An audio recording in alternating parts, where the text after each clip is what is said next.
Hi, my name is Dom Virgilio, and I'm recording this from my home studio in Oregon in the United States. And for this assignment, I thought I would focus on delays from a practical standpoint using a music composition that I'm working on. And I'll specifically focus on the flanger and the chorus as it's applied to one of the tracks in this particular recording. You're looking at Logic Pro, which is my DAW. And for this particular track right here, we have some MIDI and we have a bypassed chorus and a bypassed flanger.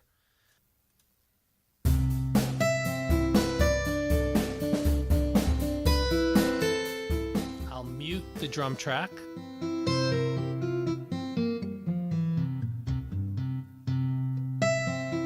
Okay, and what we'll do first is, if we remember from our lessons, the comb filter, which is just a short delay, it gives this series of notches in the frequency spectrum. And it was kind of described as, peeking through a fence as it's shifting. So the first thing that we'll look at will be the flanger effect. And the flanger effect is when these notches are actually in motion and a low frequency oscillator is used. Now in this particular case, I will play a bar with it and then a bar without it and then a bar with it again. So we'll turn it on. This particular one, I could just use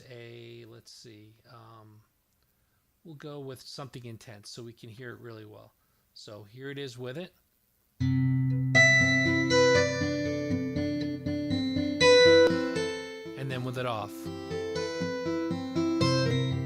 And then back on.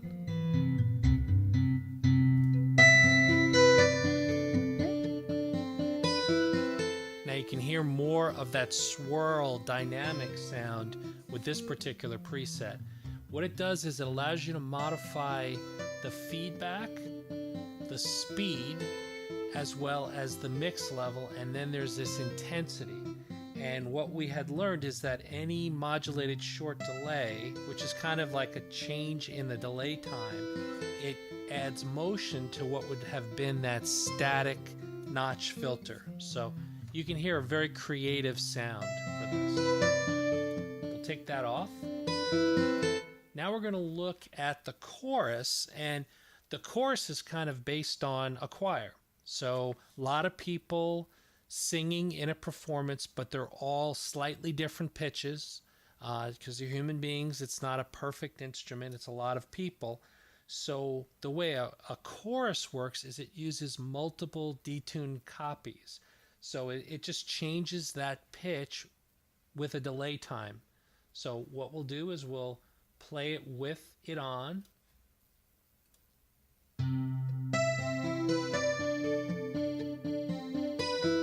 Off, back on. You can hear that kind of wideness that you get. Now you can see that there are a number of presets for this. This is a very wide one.